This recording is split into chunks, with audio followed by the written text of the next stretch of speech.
Major Sinha হত্যা মামলার রায়ের বিষয়ে আরো বিস্তারিত জানাতে এই মুহূর্তে যোগ দিয়েছেন সহকর্মী জাহিদুল বাশার। জাহিদুল বাশার, আসামিদের আপিল খারিজ করে কি কি পর্যবেক্ষণ তুলে ধরেছে হাইকোর্ট সেটি জানাবেন, এবং এর বিষয়ে তো অ্যাটর্নি জেনারেলও সাংবাদিকদের সঙ্গে কথা বলেছেন, সেখানে কি কি তথ্য উঠে এসেছে? এই ঈদে জামা জুতো অ্যাক্সেসরিজের ডিসকাউন্ট।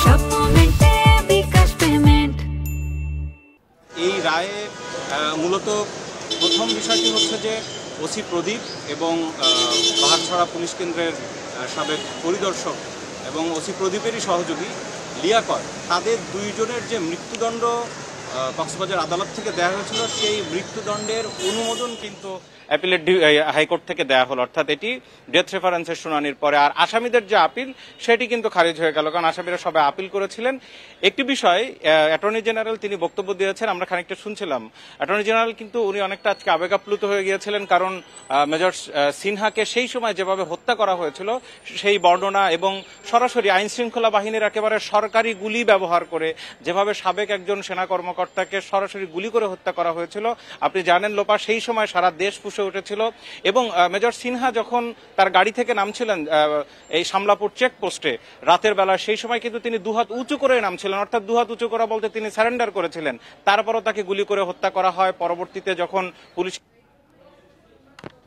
হয় এবং অমানবিক আচরণ যেটি আমরা বলতে পারি, বা লাশের সাথে মরদেহের সাথে যে আচরণ করা হয়েছে সেটি অস্বাভাবিক।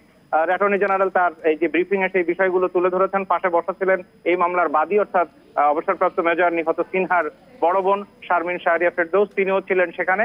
যাই হোক, তারা আজকে একটি বিষয় বলেছেন, তার ফ্যামিলি যেটি বলছিল যে সিনহার যে তারা এখন সন্তুষ্ট, তবে তারা আরো বেশি সন্তুষ্ট হবেন যদি দ্রুত অ্যাপিলেট ডিভিশনের কার্যক্রম শেষ করে এই রায় কার্যকর হয় তখন। তবে একটি খুবই গুরুত্বপূর্ণ বিষয় এখানে এসছে। মেজর শাহরিয়া সিনহার বোন তিনি অভিযোগ করেছেন, যেহেতু মেরিন ড্রাইভে কক্সবাজারে এত গুরুত্বপূর্ণ সড়কে একজন সাবেক সেনা কর্মকর্তাকে গুলি করে হত্যা করা হচ্ছে, পুলিশের গুলিতে পুলিশের প্রায় 5 জন পুলিশ কর্মকর্তা যারা এখানে দণ্ডিত হয়েছেন, 5 জন পুলিশ কর্মকর্তা যারা এখানে দণ্ডিত হয়েছেন, তারা একটি ঘটনা ঘটালেন আর সেখানের ওসি এসপি ওই জেলার যিনি শীর্ষ পুলিশ কর্মকর্তা তিনি দায় এড়াতে পারেন না তবে তাকে কিন্তু এই মামলা বা এই তদন্তের আওতায় কোনোভাবে আনা যায়নি। তিনি তৎকালীন এসপি মাসুদ হোসেনের কথা বলছেন এবং তিনি ধরাছোঁয়ার বাইরে সেটি স্পষ্ট করেছেন। এবং তার পাশ কর্মকর্তারা এখানে এসেছিলেন, তাদের একজন রাওয়া ক্লাবের সাবেক সেক্রেটারি, তিনি কিন্তু একেবারে ক্ষোভের সাথে বললেন যে তৎকালীন পুলিশের যিনি আইজিপি ছিলেন বেনজির আহমেদ এবং তৎকালীন র্যাবের যিনি ডিজি ছিলেন চৌধুরী আব্দুল্লাহ আল মামুন, যিনি এখন মানবতা বিরোধী অপরাধের মামলায় তিনি গ্রেপ্তার আছেন, তাদের দুইজনের প্রেসারে তখন কিন্তু এই এসপি মাসুদের নাম সেখান থেকে বাদ দিতে হয়েছিল মামলা থেকে, এমন একটি অভিযোগ তারা করেছেন।